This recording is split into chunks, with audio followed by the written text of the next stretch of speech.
of course, I don't have a pen.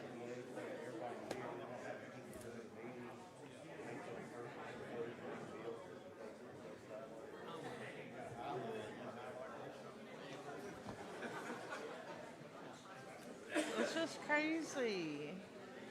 I try so hard. And I think my mic's on.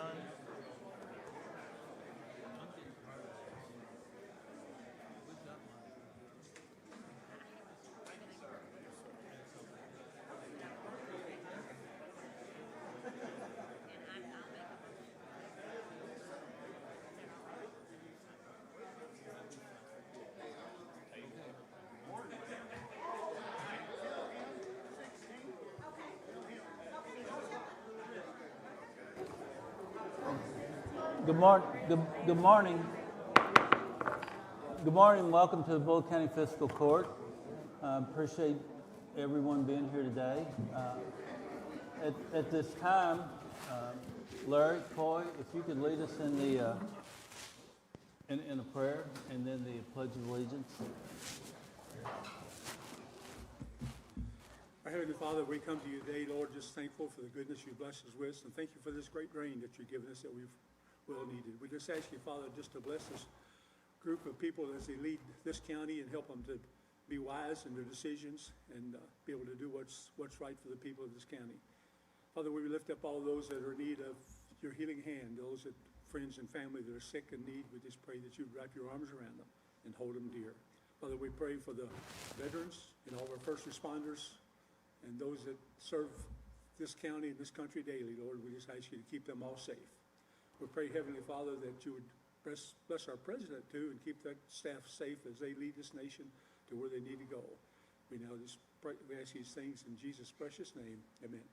Amen.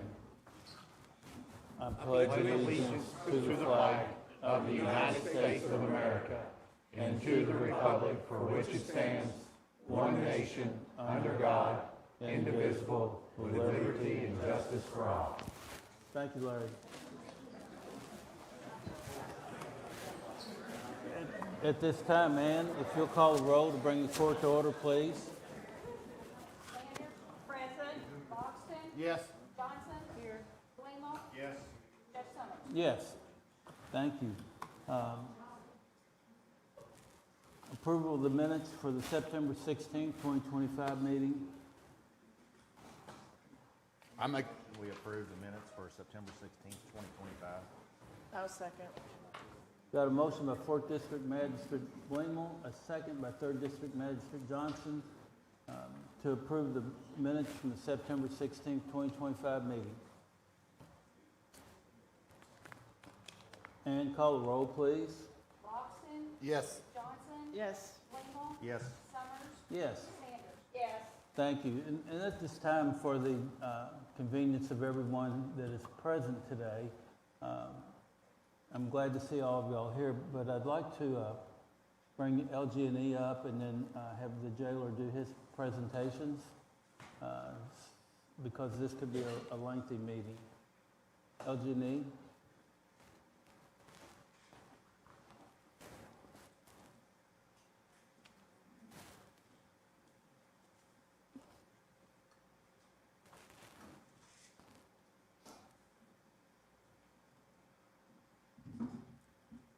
Do I need to sign in? No, you're good. No, that didn't work.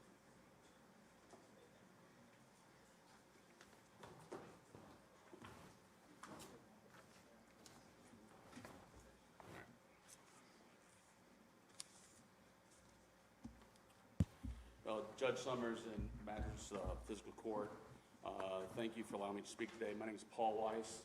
I'm the manager of real estate right-of-way for Louisville Gas and Electric. With me today is Dustin Weber. He's also one of the right-of-way agents. As you're aware, LG&E has been constructing a pipeline in Bullitt County. As part of that project, we've been working with some landowners along Big Country East who've raised some concerns about the condition of the road and our use of the road. As a part of those discussions, and that road is probably maintained by those landowners.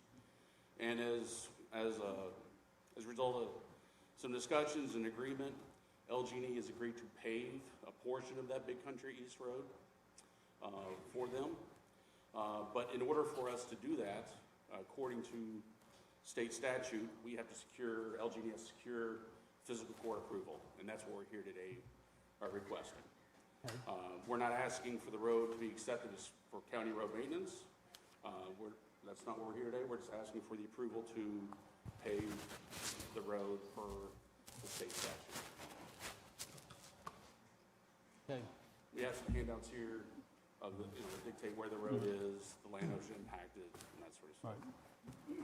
You know approximately how long the portion that y'all will pave is? It's about 1,370 feet, give or take.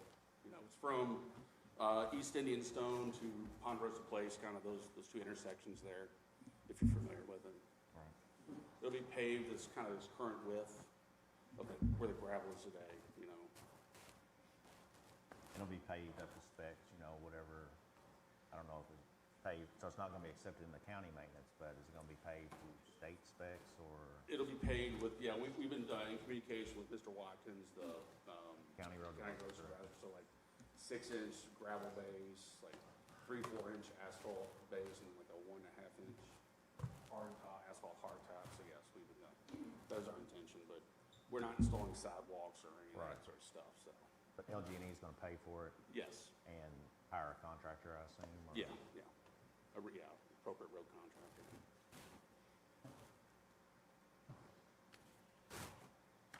Any other questions? If not, I'll put that in the form of a motion. Second? I have a second by 4th District Magistrate Blamel. And call the roll, please. Johnson, Yes. Lebo, Yes. Summers, Yes. Sanders. Yes. Robinson. Yes. Thank you. Thank you all so much. Thank you for your time. Thank you. Ron? Whitaker. Hello, Sheriff, Tammy, Fiscal Court, thank you for your time. Okay. I'm going to ask Peyton Griffey to come up here. We're going to present some retirement badges to the former jailers. And law enforcement, as you retire, you should always receive your retirement badge. And these folks did not receive their retirement badges after they retired. So I'm going to introduce first, if you come on up, Billy. He served from 1970 to 1985. And I want to thank State Representative Peyton Griffey. He's going to have something to say, and he's going to present certificates also.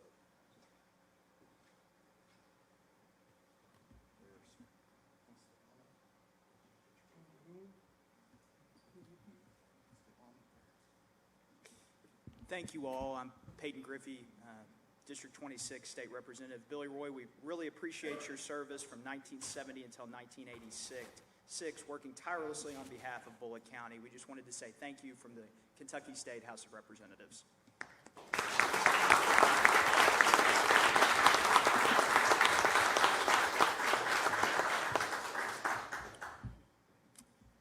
Okay, after Billy Roy, unfortunately, Mr. Ralph Blamel's not with us anymore. He served from 1986 to 1997. He left his term early, so who fulfilled his term was Tim Singh. He could not make it today. I will go to his house, present his badge and his citation to him also. So if I can have Danny Fackler come on up. He served from 1999 to 2010. Danny, I appreciate your service to Bullitt County. Thank you very much.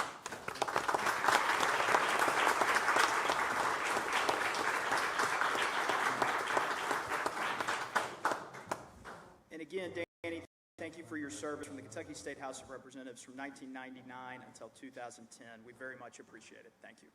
Appreciate it.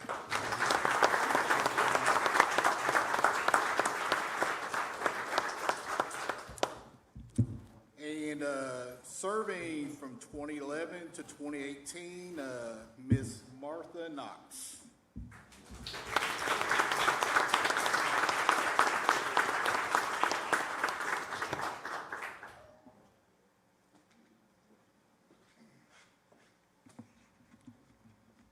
Martha, thank you for your service to the citizens here in Bullitt County, and the Kentucky State House of Representatives thanks you from 2011 to 2018. Thank you for your service.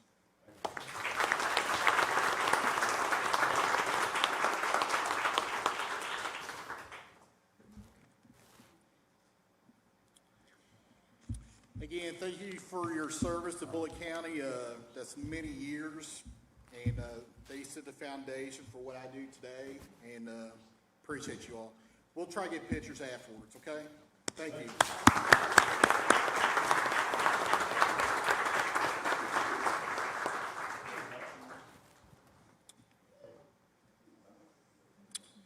Okay, next is Lieutenant Courtney Crosby.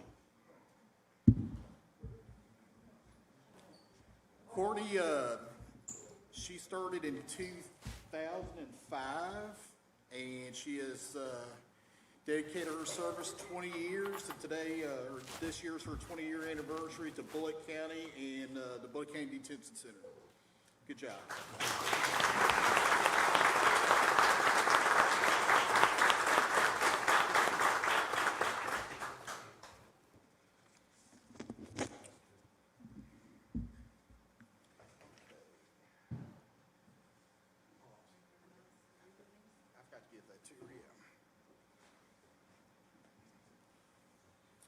Okay, next thing we have is on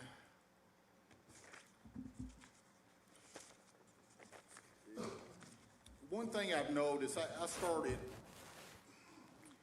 actually started in first responder field when I was 14 years old with the Sheffield Fire Department of the cadets. Then I switched over to policing. Bullitt County EMS, Bullitt County Sheriff's Office, and I can be hard to work for. I'll be the first one to tell you, because I have high expectations at the Bullitt County Detention Center on training and how we do things. How we do things to this day, we have not got any new lawsuits since the last administration, and we have no jail deaths. I want to keep it that way. That's why it can be hard to work for sometimes.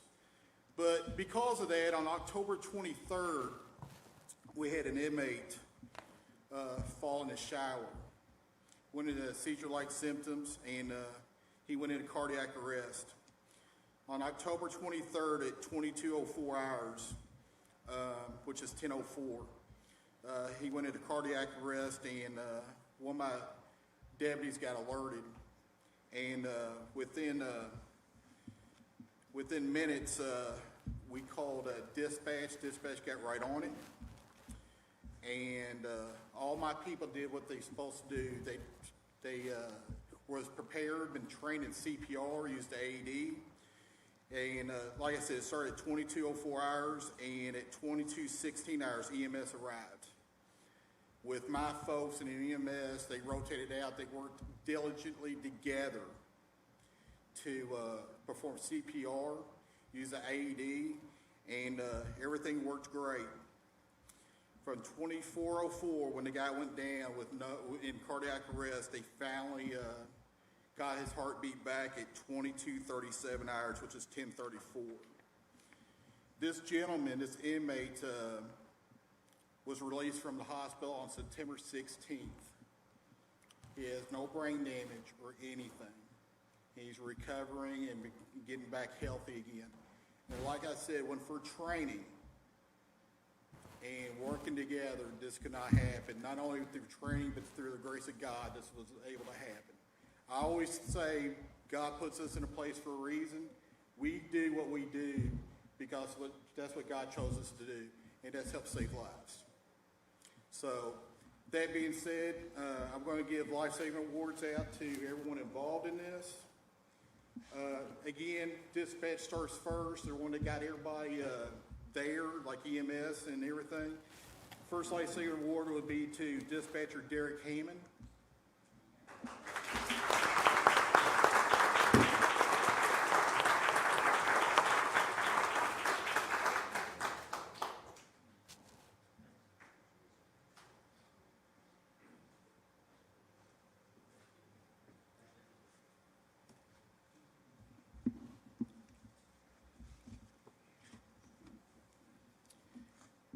hope I say her name right, Kaylee Nida, dispatcher?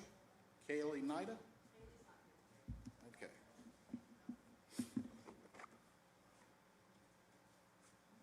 Oops.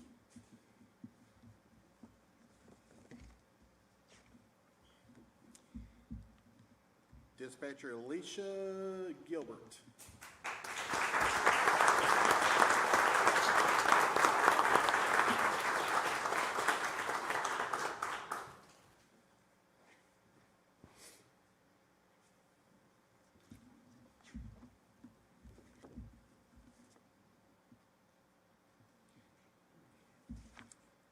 My LPN for the detention center, Colby Thomas.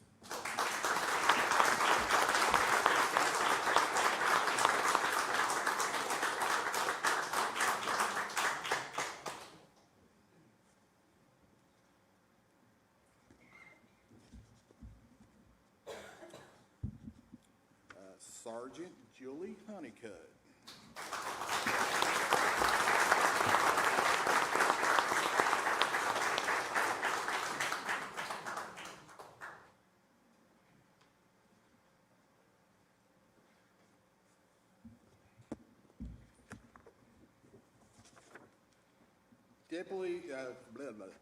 Deputy Michaela Bernstein.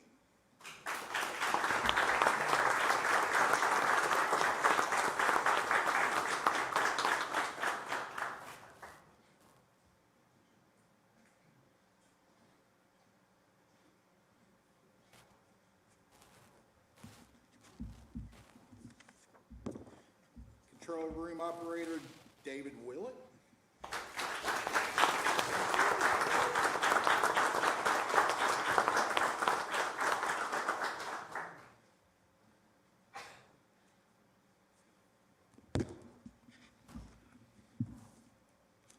Deputy Natalie Harden.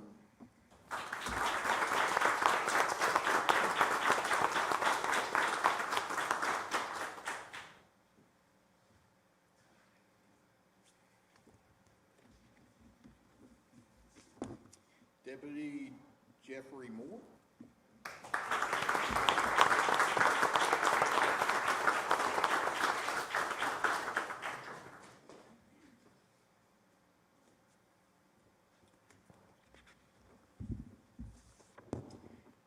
Deputy Ethan Reed.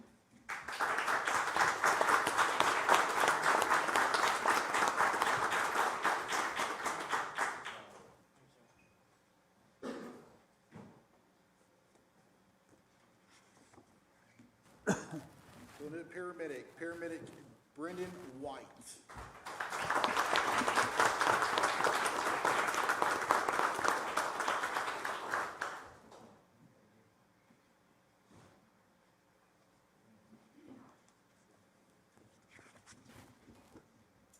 EMT Nicole Logston.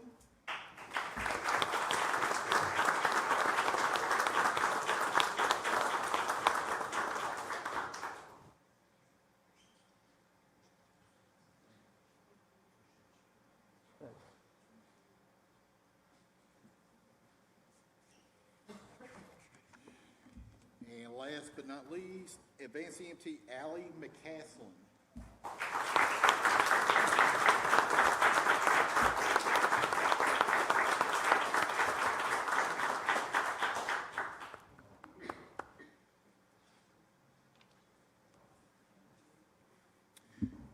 That's the end of it. I just want to thank everybody for coming out. The family showed up. State Representative Peyton Griffey, I appreciate it. Jerry Summers, thank you, sir, County Judge. And thank you, Phil's Court. Thank you, Sheriff. Thank you, Tammy. Thank you all. All right.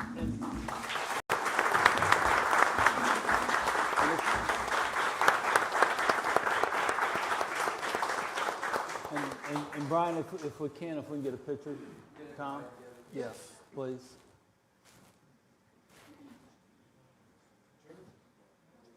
Sure.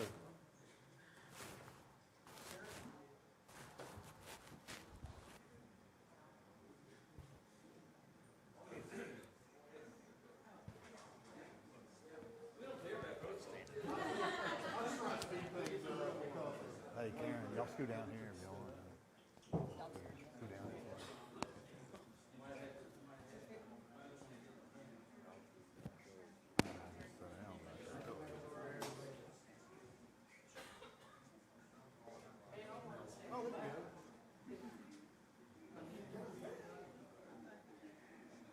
I'll scoot down.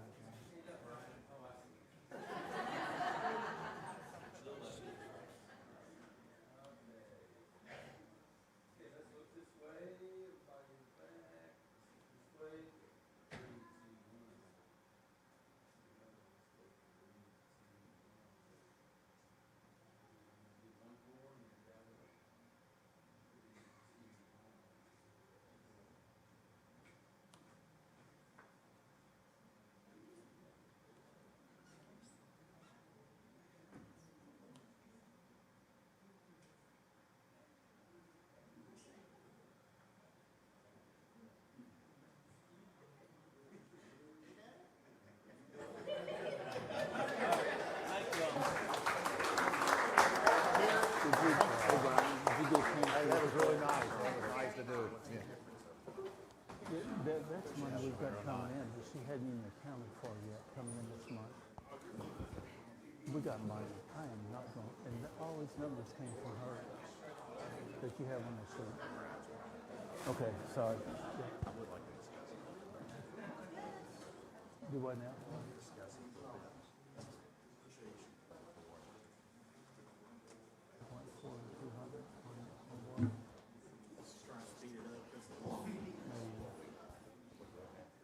Yes, that's what we got. Yeah, that's all we got. We got 200. It's starting right now, October. It's first quarter. We get all that money in the first quarter. Or this quarter. November 4th. We'll have over $11 million. Okay? So, are you good then? Sure. I don't care. All right. Okay.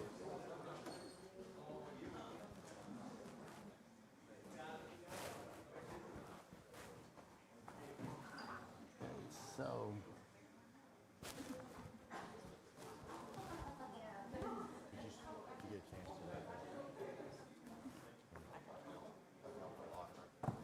okay. So, So this is what the judge says we'll have at the end of the month. You know, but we don't have it right now. Right now we have this.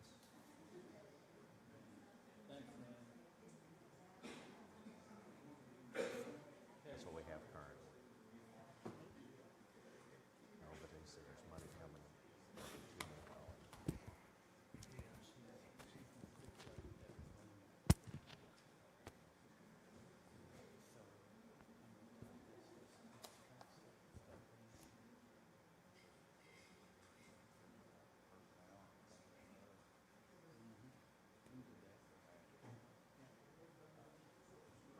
okay. Angie, first reading, was there anybody on the time sheet? There was a name on there. There's a name on there. Okay. Okay. Thanks, Eric.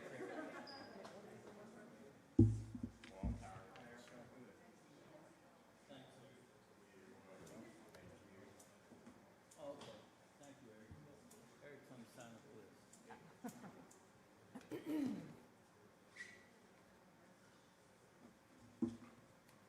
Okay.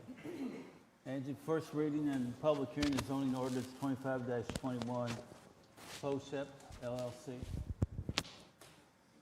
Docket 2025Z36, the owner is POSEP LLC. The applicant is BHW Properties. Rezoning from R3 to B2. Location is West Bullitt, parcel 036-000-00013D.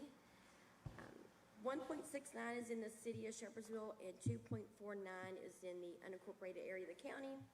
The purpose is a Dollar General. The comprehensive plan calls for high-density residential. Bullitt County Planning Commission held a meeting on September the 11th of 2025. And based upon the testimony, they found that it's not in the, does not meet the comprehensive plan. However, there is consequential usage surrounding the existing development. The following restrictions were added. The applicant shall work with the adjacent property owner, which is POSEP, to develop an easement for access. The applicant granted a 20-foot easement for Shepherdsville for the right-of-way, and then the site restricted to useful lawful use only. Thank you. Okay. Commonwealth of Kentucky, County of Bullitt, zoning ordinance number 25-21, an ordinance relating to the changing of zoning of certain property from R3 residential to B2 central business. The property in question is 2.497 acres, more or less, located at West Blue Lick Road, parcel number 036-000-00-013D in an unincorporated area of the county. Whereas the Fiscal Court of Bullitt County has considered the evidence of the public hearing held by the Joint Planning Commission and the recommendations of the Commission, the information provided in the staff report of the Office of Bullitt County Planning and Zoning, and the testimony and evidence presented at the public hearing held by the Fiscal Court, and whereas the Fiscal Court concurs in and adopts the reasons of the Joint Planning Commission for said zoning change and approves and accepts the recommendations of the Planning Commission in this matter as set out in said minutes, and determines that the proposed zoning change is acceptable and should be approved. Now therefore be it ordained by the Fiscal Court of County of Bullitt, Commonwealth of Kentucky, Section 1, that the above property located in the unincorporated area of Bullitt County, and more particularly described in the minutes and records of the Planning Commission in docket number 2025Z-36, is hereby changed from R3 residential to B2 central business. Section 2, this ordinance shall take effect upon passage and publication as required by law. Section 3, should any section, provision, or part of this ordinance be declared unconstitutional or invalid for any reason by a court of competent jurisdiction, that the remainder of this ordinance shall not be effective and shall remain in full force and effect.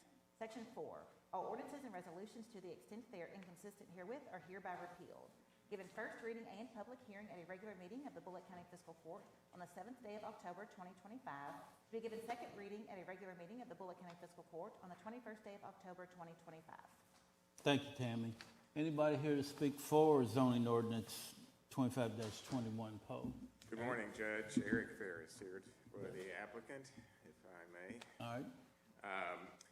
Let me just start by saying that I was pleased to be here to see the recognition of the Corrections Office and our past jailers, particularly Billy Roy, Danny, and Martha, and over my 43 years of practice, which included a lot of criminal law over the time, kind and cooperative about letting me in to meet with clients, and I appreciated that, but I think I appreciated them most when they let me out after meeting with the clients. So it was so good to reconnect with them. With me today, you're lucky you get two Erics. Eric Brewer of Brewer Development. Eric has this property under contract with the Poe Companies, and it's the property. I'm going to run through these slides thanks to our wonderful assistant here in the back, but Emily Vessels, my colleague, has put these together for the Planning Commission recommendation, which you heard was favorable, unanimous favorable recommendation. So we can advance, and you'll see this is a 4.6 acre tract, and on Blue Lick it is bisected by the Shepherdsville city limits. So in the county jurisdiction is 2.5 acres of this, which you'll see a little bit further along. The property is currently in a residential zone, mostly high intensity, medium to high intensity residential. And here you'll see the plat of the tract with Blue Lick Road at the bottom of the slide. A water easement runs through the middle of it. And you can see it is impacted by the floodplain, as so many properties are in that area. But what is important to consider is that's why this property's best use is a commercial use, because a commercial use can work around that by building up the flood zone area and accommodating for the runoff through the use of a detention pond, which you'll see here in an upcoming slide.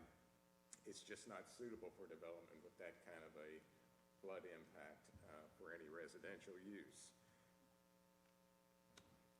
Future land use indicates that this is in a medium and high density residential area, which what what we're proposing is a Dollar General store.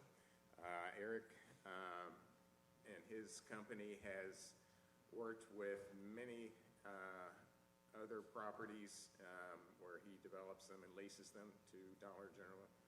And as you know, Dollar General has been with the landscape in our neck of the country for many, many years and provides an excellent stopping place and service for so many of us when we have a quick purchase to make, small items, and allows us to make a stop without having to be heavily impacted by traffic or to impact the traffic itself, because it's not a high traffic type of use. Okay. So here you'll see the proposed layout on the property. Puts the building kind of straddling the city and the county area, with the storm detention pond on the right, and it'll sit to the right of that water easement. You'll see also there's a detention pond on the left-hand side, and in addition, you'll see in some photos up here that there are already a number of trees, natural vegetation that we're going to seek to not disturb, but there's going to be new plantings all along this area that you can see on both sides of the property along those detention ponds. Okay. These stores, you often see small semis servicing them, and so what this will do is they'll pull in and they will back into the back of the building, which is where the loading and unloading zone is, and then they can easily service that. And typically those are done at hours that don't impact the regular use of the customers. All right, we're gonna flip through. You can see the zone, that track right now is vacant on both sides of the road. There is a curb cut already there.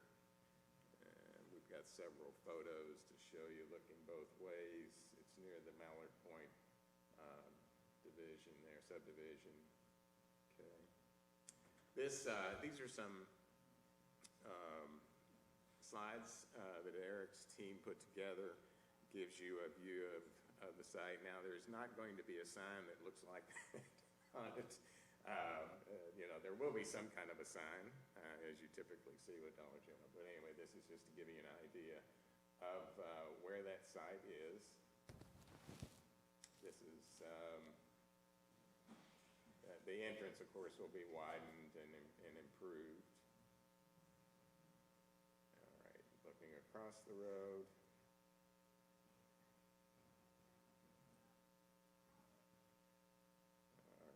So this gives you an idea of how clear the sight distance is both ways. So it makes for a very safe in and out when you look both south and the next slide looking to the north. Okay. So once again, to point out how this serves, even though it Angie pointed out in the reading, it doesn't have a reference to this for this specific use in the comprehensive plan. What the Planning Commission found was there is a need, because of all of this high-intensity residential use that is currently in place. There's the Shepherdsville Village Apartments to the north, reserves at Thomas Glen. And then the Poe companies are also going to be developing all of this area in here. They've already got that underway. And so that too will have a mixed use of single and multifamily residential. And of course we have the mobile home community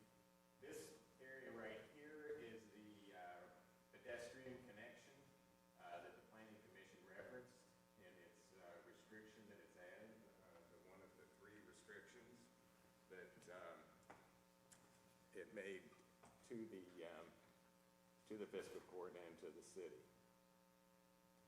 Okay. Now, people often think, how is it that we can accommodate yet another Dollar General? And these are indeed where the Dollar Generals are placed in our area. But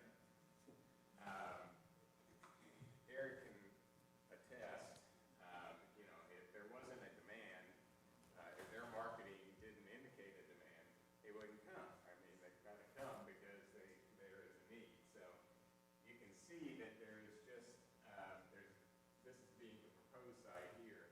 There is nothing that goes this direction north of Blue Lake to service this whole area. This one is on 44. And it pulls, it helps to serve that area in keeping traffic that might otherwise go up 44. Plus, it provides really a pedestrian access for all those sites that we showed you on the previous slide. There's a sidewalk on the opposite side of the street, and there will be that pedestrian way that will be created as required. And you can see how the site lays out in the proposed site plan using the aerial with this slide. Okay. So what we have provided in the record, which the Planning Commission has forwarded, are a number of references to the new comprehensive plan. And each of these slides provides you with specific references. I'm not going to read through each of those because they are part of the record that you have been given from the Planning Commission. But the Planning Commission staff report pulled from the comprehensive plan a number of these, and what we have is we've supplemented those, but they have the countywide criteria where they've cited the densities compatible with the existing development in the area, utilities are available, West Blue Lake has sufficient capacity for the project, right-of-way is sufficient, the density, again, is compatible for the development, and it's supportive of the uses in that area, the neighborhood commercial. It can serve the nearby residents rather than a larger market because of the size of the track and its accessibility. So that is what brings us to you for the 2.5 acres that's in front of you. Again, the Planning Commission's recommendation was unanimous. There was no one who came in opposition. In fact, of course, Steve Poe's company supports it. It's his ground, but he also has the ground behind it that he's developing that he is seeking to put housing on, and it'll help it. And in addition, an adjacent property owner, Chris Sims, was present at the Planning Commission to speak in support of it. So we're certainly prepared to address the restrictions the Planning Commission put on it. Happy to answer any questions you have, speak to what a Dollar General takes into consideration or how this might work on the ground if you have any questions. Okay. Mr. Ferris, you showed one entrance going on into this property. Will that be the only entrance, or are they planning on putting? I'm just looking at the layout. Right. There, and I don't know if you can swing us back to that slide that has the plat for me, please. There is only the one because if we tried to put something in the back, the Poe development already has a playground and pool area that's laid out there as part of, or maybe and I think it's part of the mobile home development too, that is in the back of that. Let's see. Keep backing up for me and I'll point that out to you. Okay, come back. There we go.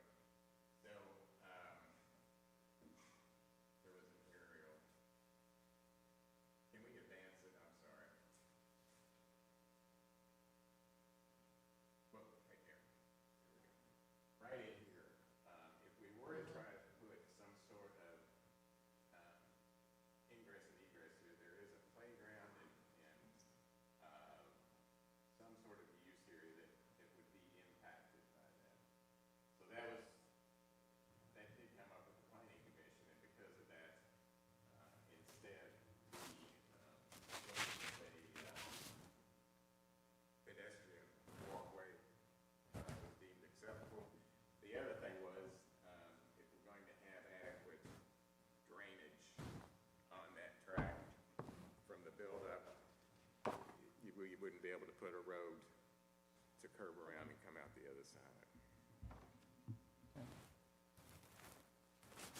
Any other questions?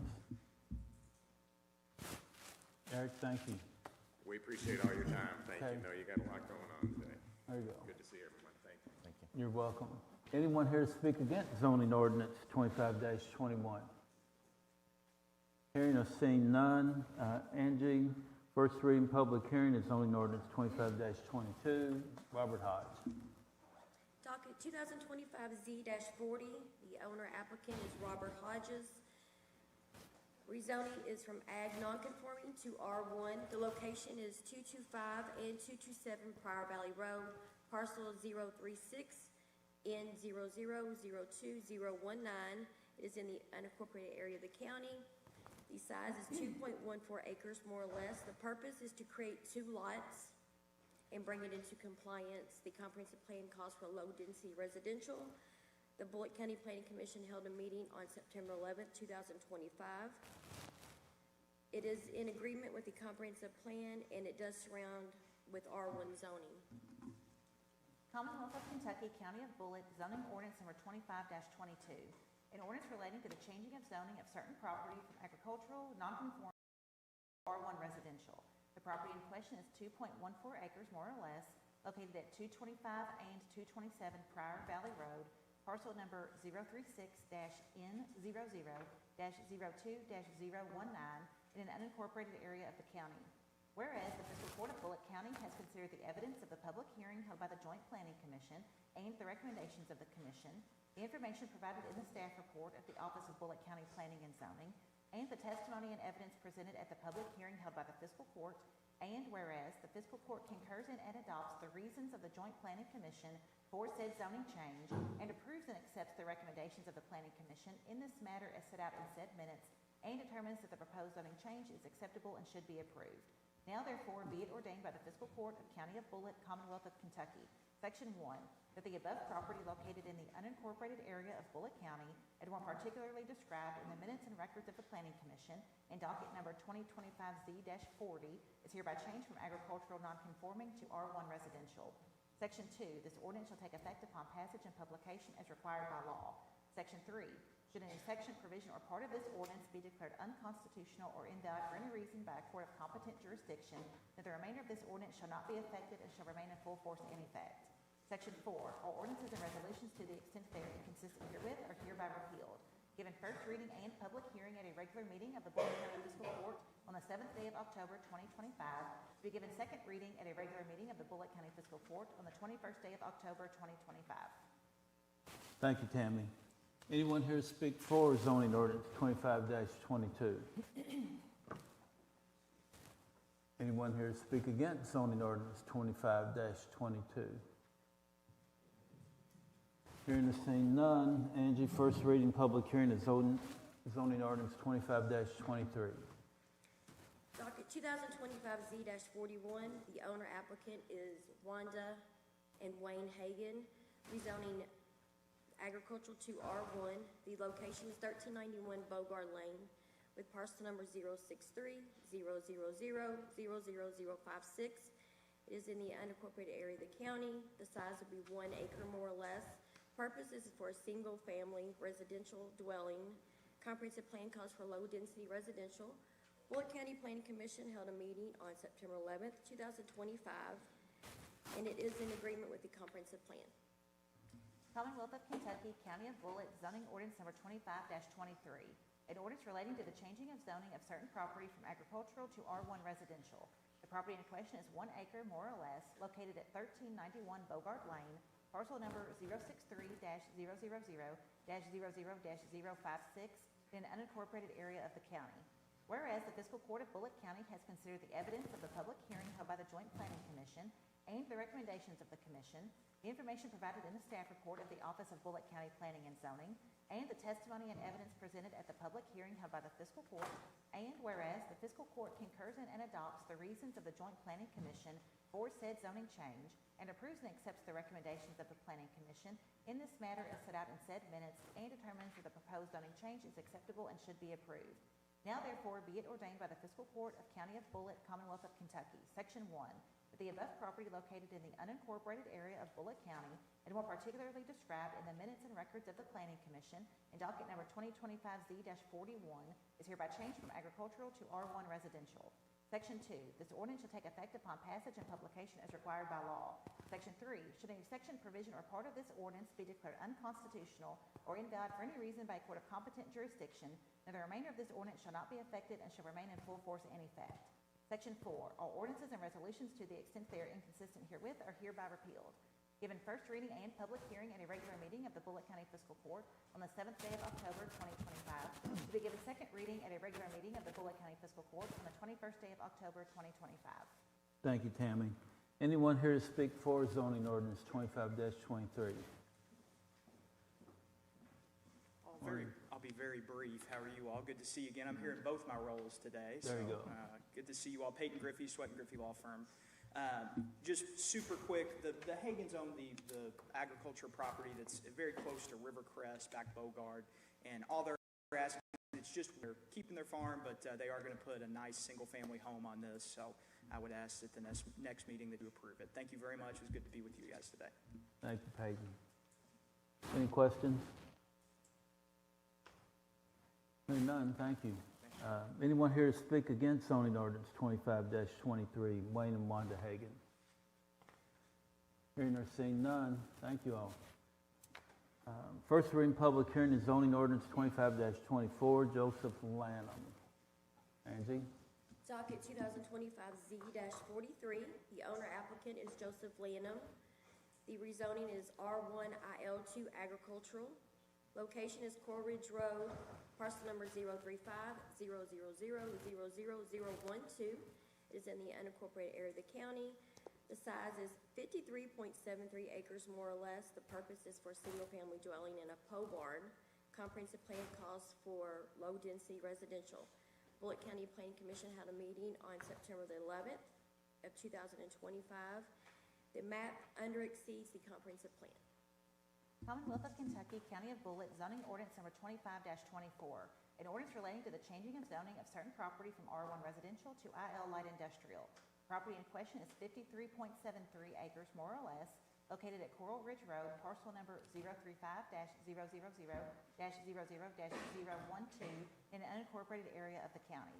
Whereas the Fiscal Court of Bullitt County has considered the evidence of the public hearing held by the Joint Planning Commission and the recommendations of the Commission, the information provided in the staff report of the Office of Bullitt County Planning and Zoning, and the testimony and evidence presented at the public hearing held by the Fiscal Court, and whereas the Fiscal Court concurs in and adopts the reasons of the Joint Planning Commission for said zoning change, and approves and accepts the recommendations of the Planning Commission in this matter as set out in said minutes, and determines that the proposed zoning change is acceptable and should be approved. Now therefore be it ordained by the Fiscal Court of County of Bullitt, Commonwealth of Kentucky, Section 1, that the above property located in the unincorporated area of Bullitt County, and more particularly described in the minutes and records of the Planning Commission in docket number 2025Z-43, is hereby changed from R1 residential to IL light industrial. Section 2, this ordinance shall take effect upon passage and publication as required by law. Section 3, should any section, provision, or part of this ordinance be declared unconstitutional or invalid for any reason by a court of competent jurisdiction, then the remainder of this ordinance shall not be effective and shall remain in full force and effect. Section 4, all ordinances and resolutions to the extent they are inconsistent herewith are hereby repealed. Given first reading and public hearing at a regular meeting of the Bullitt County Fiscal Court on the 7th day of October 2025, to be given second reading at a regular meeting of the Bullitt County Fiscal Court on the 21st day of October 2025. Thank you, Tammy. Anyone here to speak for zoning ordinance 25-24? Yes, sir.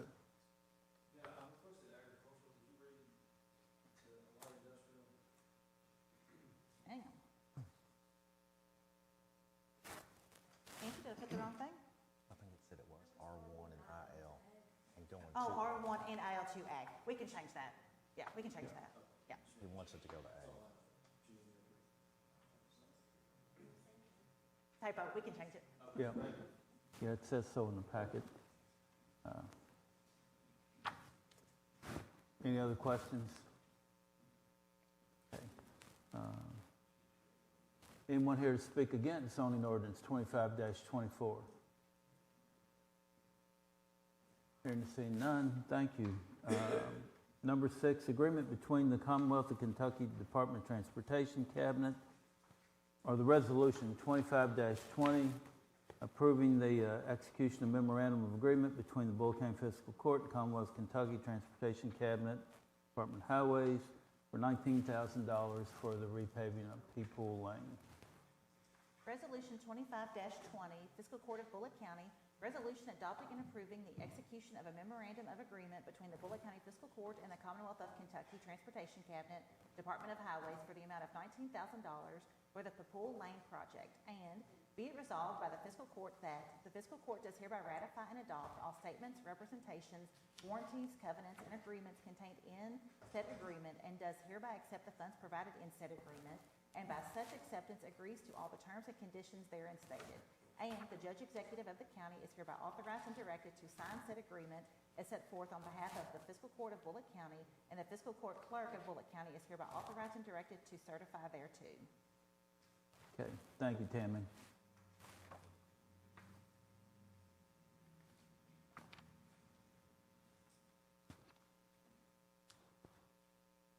We just need a motion on that. Yeah, we need a motion, yeah. I make a motion that we accept the resolution 25-20. Second. Got a motion by First District Magistrate Sanders, a second by Fourth District Magistrate Blamo to accept Resolution 25-20.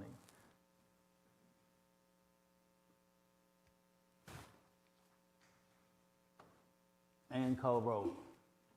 Blakemore, Yes. Summers, Yes. Sanders, Yes. Logston, Yes. Johnson. Yes. Thank you. And then the next one is the agreement that also always falls in between Kentucky, Commonwealth of Kentucky, Kentucky Department of Transportation, Department of Highways, and Bullitt County for $19,000 for funding of that resurfacing of Peepool Lane up on Roe Hill. Do we need a motion? Yes. I make a motion that we accept the agreement between Commonwealth of Kentucky Transportation Cabinet, Department of Highways, and Bullitt County for $19,000. Funding for the resurfacing of Peepool Lane. I'll second. Got a motion by First District Magistrate Sanders, a second by Third District Magistrate Johnson to accept the agreement for Peepool Lane, Kentucky Department of Transportation. And call the roll. Summers, Yes. Sanders, Yes. Logston, Yes. Johnson, Yes. Blakemore. Yes. Thank you.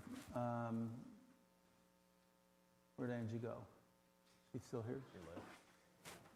Well, we have a first reading of ordinance 25-25, amending the ordinance 2511 relating to land disturbances. Do you have that, Emily? Yeah, I have it, and according to the emails from Charlie, we put in the verbiage that he had requested. He checked it through, I think Kip done, they Yes. approved it. And, Right.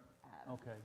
Commonwealth of Kentucky, Bullitt County, ordinance number 25-25, an ordinance amending ordinance number 20-11 relating to the regulation, control, and elimination of soil erosion and sedimentation resulting from land disturbance activities within Bullitt County, Kentucky. Be it ordained by the Fiscal Court of County of Bullitt, Commonwealth of Kentucky. In summary, Section 5C is amended as follows. Previous language was, the permit shall remain in effect until the permitted activities are completed. The permittee files a notice of termination of the permit. A final inspection has been conducted, and all conditions and requirements have satisfactorily been met in the determination of the Bullitt County Department of Code Enforcement. That language is now stricken, and it's replaced with, the permit shall remain in effect for 1 calendar year from the date of issuance. An extension may be granted by fiscal court in its sole discretion upon written request. If a requested extension is denied for cause and work is incomplete, a new application and fee will be required. Section 5E is added as follows. Hours of operation for work pursuant to a permit shall only be permitted between 6 o'clock a.m. and 7 o'clock p.m. A waiver may be approved by fiscal court in its sole discretion upon written request for construction projects. Section 5F is added as follows. Fill or removal activity not directly related to a construction project for which building permits have been obtained or a site plan approved shall be limited to no more than 50 cubic yards per day. Operations in earth product zones are exempt from this provision. A waiver may be approved by fiscal court in its sole discretion upon written request. Given first reading at a regular meeting of the Bullitt County Fiscal Court on the 7th day of October 2025, to be given second reading at a regular meeting of the Bullitt County Fiscal Court on the 21st day of October 2025. Thank you, Tammy. Anyone here speak for zoning for the ordinance? 25-25. Hearing and seeing none. Anyone here to speak against? 25-25, hearing and seeing none. Thank you. At this time, I'd like to request a break. Got a second by 3rd District Magistrate Johnson. And call roll. Sanders, Yes. Lawson, Yes. Johnson. Yes. Lingle, Yes, Summers. Thank you. Yes. I've got that. I don't think I've got that one in my packet.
District Magistrate Johnson and call the roll, please. Yes. Yes. Yes. Yes. Yes. Thank you. Number 8, county-owned properties, 295 North Buckman Street and 240 Carpenter Street. For discussion, we would like to sell those properties. The one that's old health department, and the other one, and Tammy's aware of it, we've had some interest in that building itself. And then the other one is where we stored the hand sanitizer for the COVID, right up here on Carpenter Street, the one with the big garage door. And if you all agree, we'll advertise them to see what we can get out of them.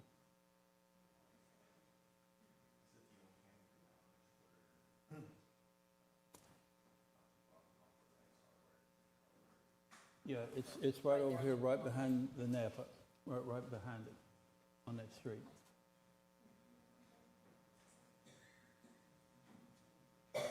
Well, So- if we advertise them, I mean, what, being obviously I'm real estate, but what would be our plan? And are we going to accept bids, or are we going to get an appraisal, determine a value, set a price, or? Well, remember Auction or- we did that last year, or in the last session. We know what they're appraised at. The one is like $250,000, the Buckman Street one, and the other one's $10,000 or $12,000. Okay. So we have the appraisals Okay, already. so we've got those. Okay. Yeah, we've got them. And we don't have to do it this meeting. Y'all can think about it, and we'll vote on it next time. Okay? All right, moving on. There's an agreement in there with the Longwood Stream agreement with the Corps. What it is, it's a measuring device, lets us know how much water goes down through there. We have to sign that agreement, and then we send the bill to Jim Beam, and then they reimburse us for it. It's for like $9,000, I think it's $9,000 something dollars.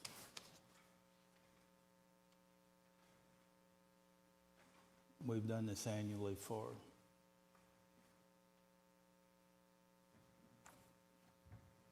years.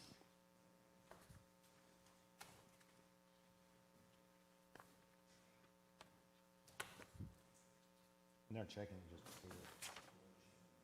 Yes, but in water, make sure the water stays the same, because years ago, Beam, and they still do it, they draw water out of Longwood Creek, and they want to make sure so much is still going downstream. It's a US GS thing. And they do pay us back.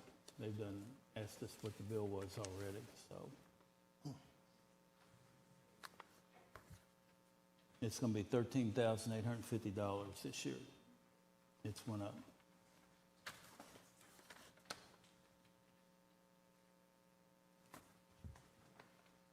And I'm going to put that in the form of a motion. I'll second. Got a second by Magistrate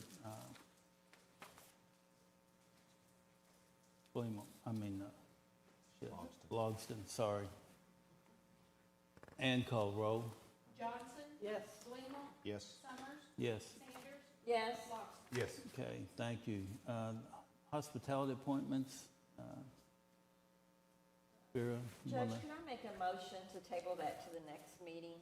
I'm still working on that. I've gotten a lot of information. I've checked into their bylaws and different things. I'd like to table that for the next meeting. Okay, that'd be fine. Anybody else have any comments about that? Okay, administrative code discussion.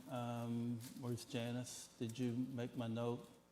What I'm asking for is this: due to the in the administrative code, it's got specific duties of each employee. We've captured it with a general statement that and all other duties to perform. To add each one of those job descriptions that's in there. That's the way it is currently. Or you're wanting to update that? That's what I'm wanting to update it to. If I'm not mistaken, that was the only thing that was being updated on the, Yes, uh-huh, I was all right with the rest of it. okay.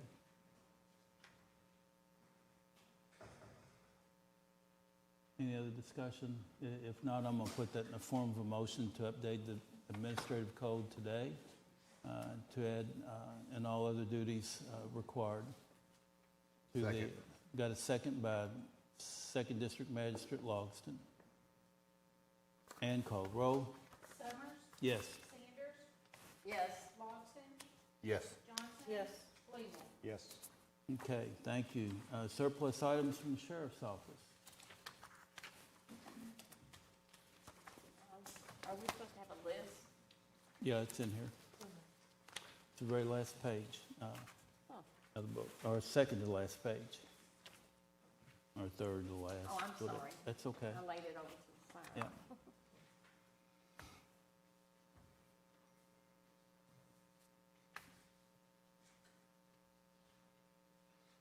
I'll make a motion that we accept the Bullitt County Sheriff surplus items as presented.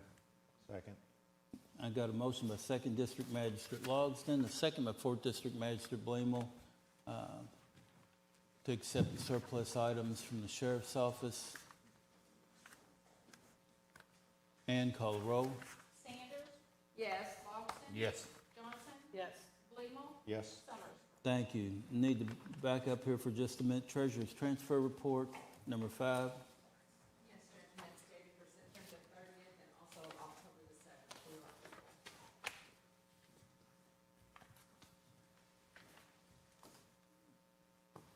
I'll make a motion that we approve the treasurer's transfer report. I'll second. Got a motion by Second District Magistrate Logston, a second by Third District Magistrate Johnson to approve the treasurer's transfer report as presented. Sam, call the roll. Ann. Yes. Sorry. Johnson. Yes. Fleeman, Yes. Summers, Yes, Sanders. thank Yes. you. Presentation and approval of all bills.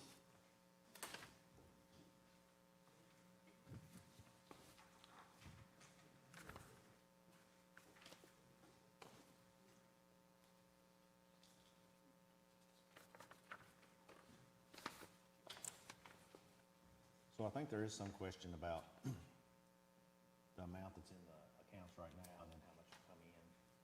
So, Sure, well, I can address that quite handsomely. We have historical data showing that, like, right now, based off today, after we pay all these bills, we'll have a shade over $250,000 in our general fund. And with the historical data that's provided to me by the treasurer, for 2024, 2025, 2023, and 2024, we will have somewhere around $2 million, $2.5 million in revenue this month. We have two pay periods left, and any other bills that we do still have outstanding this month. The sheriff, his office has reassured me that we will be getting our tax revenue somewhere around $10.5 to $11 million by November the 4th. So and to help you a little bit, Magistrate, part of where our funds disappeared, you got to remember we had 3 emergencies, of which John has prepared one note from FEMA that we've got close to $700,000 coming back. The next one's going to be close to, the next 2 will be a shade over about $1.5 million to $2 million. So that this is where we're at. But I'll reassure you that we do have the funding to pay the bills and payroll for this month and moving forward. and it's just coming in just this month. It'll It- come in the next few days. Yes, it starts to come in. What we get this quarter, we will get close to $800,000 of insurance premium surcharge, and then all the rest of the revenue that comes in from the sheriff and from the clerk, the jail, planning and zoning, all of them, it's attached on these sheets. So, any other questions? I'm gonna put that in the form of a motion to pay the bills. Second. I got multiple seconds from First and Second District Magistrates. Ann, call the roll, please. Johnson, Yes. Fleeman, Yes. Summers, Yes, Sanders, Yes. Logston. Yes. thank you. At this time, we can either go into executive session about personnel, or we can discuss it. I'd rather discuss it right now. We have a change in organization from with EMS and the emergency management. The first one I would like to get, because they're on the clock, and they're all on the clock, but with the road department. Okay, well, Brent, can you come up here for just a minute? Or Carl, whatever acronym they want to put on your name. Now, you know you got to give a 5-minute speech why you want this job. Do what? Oh, yeah, absolutely. So what we do have here is this. Mr. Samuels, who's in the audience, and he's pursuing another career as we speak. We've interviewed all the team leads at the road department, and Brent, is that what you want to be called? I always called you Carl. So, but anyway, he is the applicant that we've, let's put it this way, that we've decided that we would like to have the assistant road foreman's position. And this is a chance for you to never say yes or no, because there's a door right there. When I marry people, they like to bounce right out that door if they don't want to get married. But it's up to you, because this is like a marriage moving forward. Yes, I accept. You accept. That's a good thing. Okay. There we go. Now we have to make a motion. Yeah. Now we need. Now I need a motion, but there's a caveat to the motion. We have outlined a program for Brent to be able to be really successful at what he's doing. So he'll get half of the difference in the pay now and another half 6 months from now to meet those requirements. Fair enough? Okay. It's always good to find people that want to do it. Sometimes we pick people and choose people and don't ask them first, but yeah, now we know you do, so that's Yeah. good. Jump in there. This is a public hearing. Yes. Yeah, the salary is suggested. Okay. Yeah. I'd like to make a motion to hire or promote Brent Glass to Assistant Director for the Road Department with his projected salary for promotion to the Road Assistant Director at $68,500. Is that right? Yes, ma'am. And I will second that motion, or be the one who makes the motion. You can second it. Okay. We got to do the KRS right. Okay? Fair enough? Second. All right. That's right, because you. Yes, ma'am. So, any other discussion? Well, welcome to a new role. Thank you. All right. Ann, call a roll, please. Blemo, Oh, 1 second. What's the effective date? Today, or the first. When's the pay period start? Actually, Okay. Well, can you wait the next pay period so you get the right amount of money? Okay. Starting at the next pay period. Okay? Thank you, Brent. I'm good with that. Thank you. All right. And call the roll, please. Blemo, Yes. Summers, Sanders, Yes. yes, Austin, Yes. Johnson. Okay, thank you. Okay, so congratulations. congratulations, Brent. The next one is what we have done. You can see the organizational charts in your packet. What we've done, we've had an organizational shift and change with emergency medical services. At this time, Justin Warren has accepted the position of being back to where we were at when I first took office, with Director Harden to be the director of both emergency management and emergency medical service. And so with Justin, he's been with us for 15 years. I can't say enough about him. I know the sheriff has a lot to say about him as well. But the biggest thing in the world that I come from is that the accommodations that he's gotten from the governor and the Kentucky Emergency Management, from Callaway County up to Breathitt County, over to North Carolina, and then the governor wanted him and John both when we had our series of disasters here in Bullitt County, of which we wouldn't let him go. So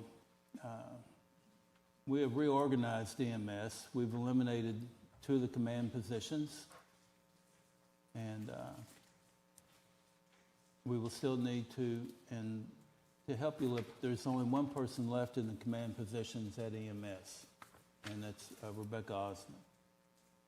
So moving forward, we would like to do the same thing. Justin, if you'll come up here, the same thing with Justin that we just did with Carl.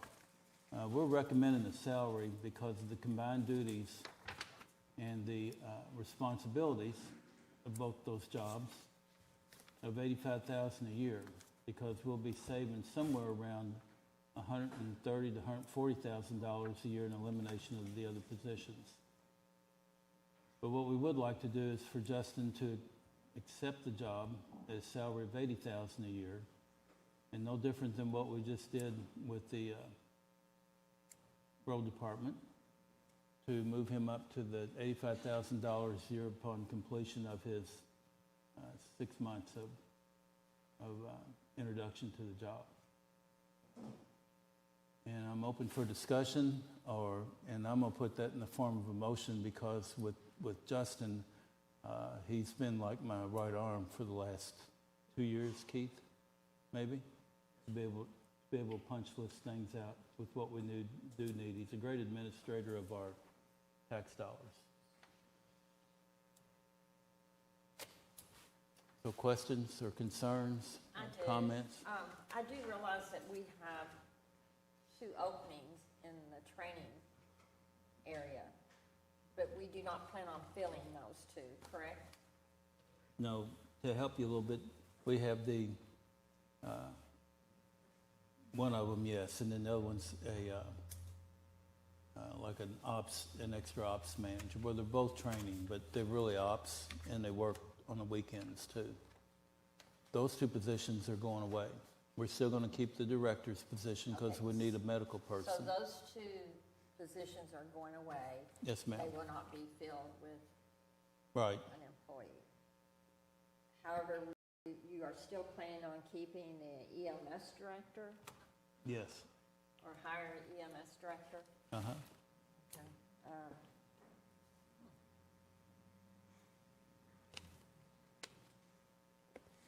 I guess my question is, I thought Justin was gonna be EMS director and emergency, That's what I thought. over both, and I thought the EMS director position was going away. The 2 below it's going away. When you look at the last organizational chart that we had in here, This is the last one, right? This is not correct. Let me This is what see. we gave us. This is what was in our That's not correct. mailbox. no, That's thi- not the new. no, We this don't is have, a, we don't have that, We what don't you have have. this is a new one here.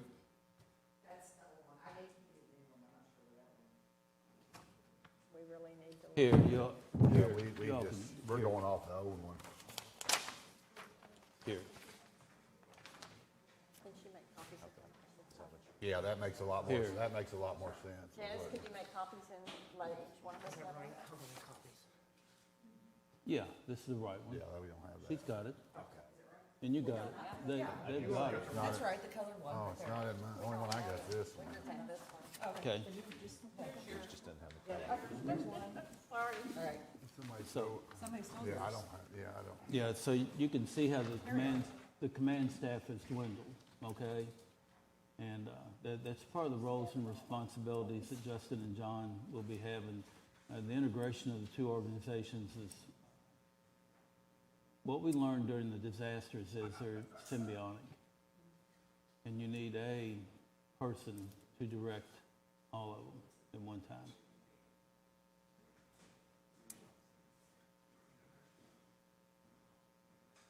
So I guess I have a question.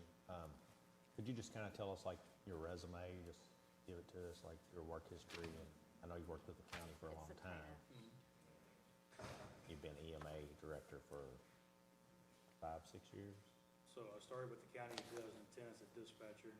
Then I transitioned over to EMA for 5 years. And like the judge had mentioned, led multiple missions across the state. and surrounding states.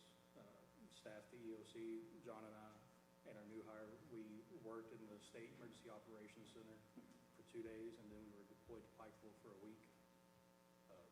Many of those operations. So 2010. Yes. So when was you at EMS? Or was you ever at EMS, just EMA? No, ma'am. Just EMA on EMA. And when did you go to EMA? 2020. 20?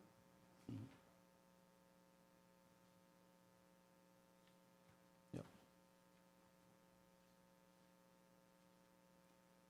So I'm gonna put that in the form of a motion. Hire Justin at a projected salary of $85,000 a year, 80 straight up, and then with meeting the path that we have moving forward for him to get to the $85,000 in 6 months. So I just have one more comment, and it's no disrespect to Justin or anybody, but he got a 19% raise, you know, when we did the budget, and this is another, I think, 15,000 or 14,500, something like that. And I don't have a problem with anybody getting raises, but I was thinking for like the first 6 months or so, start like at 75,000, and then at 6 months later, then it could be reevaluated. Nothing against you, or anything like that. No. That's my Well, personal keep in opinion. mind, he's doubling his responsibilities.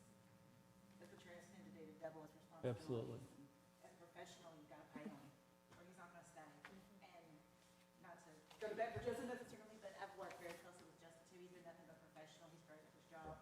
We can't keep people of that professional capacity if we don't pay them. That's all I'm saying.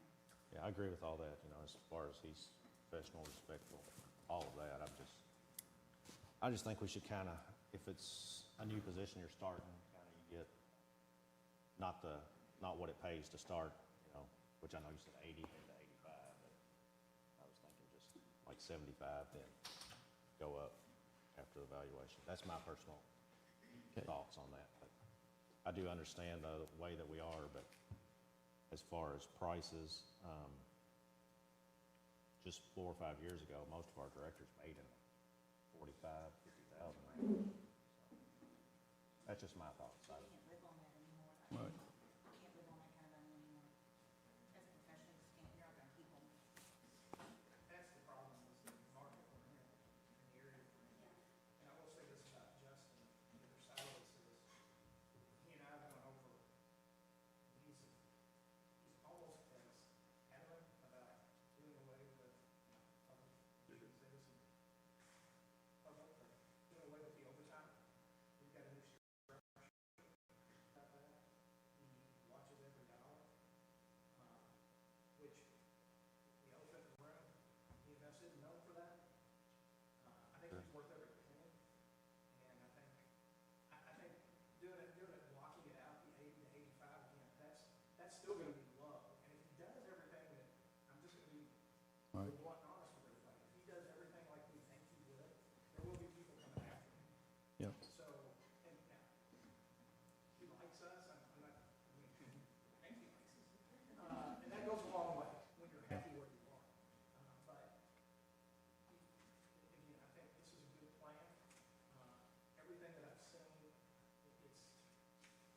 you all know, Vera knows, I've been a real big fan of the way things have been run there. That's just, I'm gonna be blunt and honest. But working with Justin, I think a lot of things can be corrected. Yep.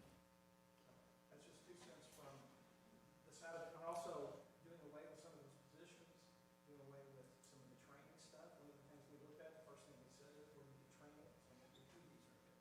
Yep. There's a lot of things we can do under that. He's already started that process. The judge has brought us in.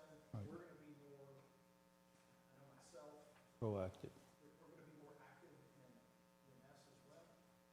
So, that's just 2 cents.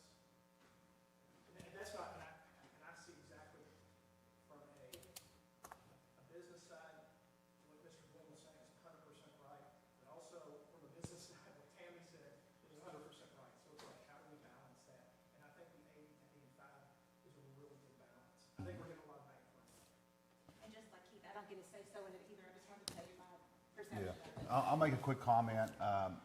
I'll second that motion, but based on this, I have worked with you and you've been nothing but professional.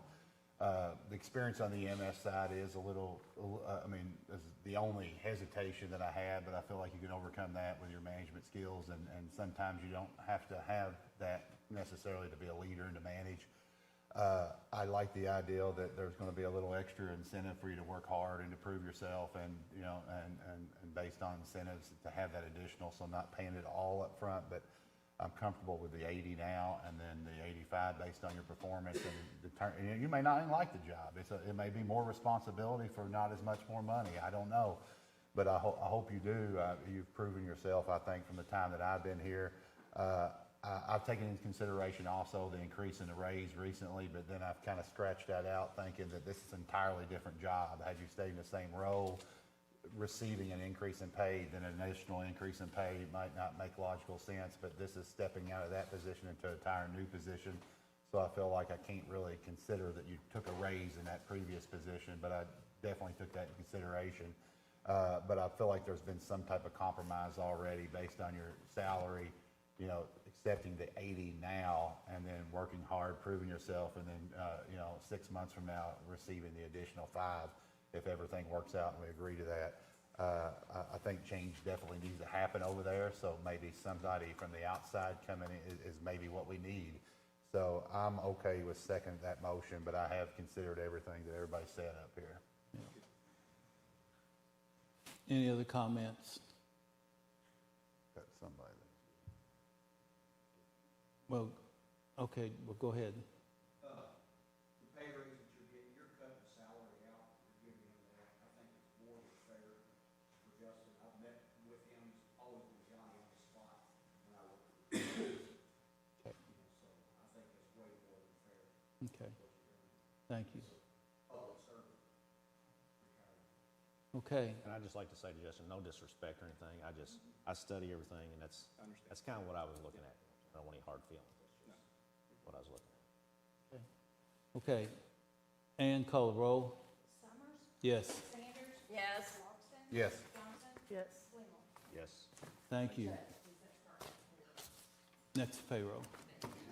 Yeah, and then we have one more. We have John Waters, promoting him up to take Justin's place, and John has brought us back tons of revenue. He's been tutelaged by one of the best, and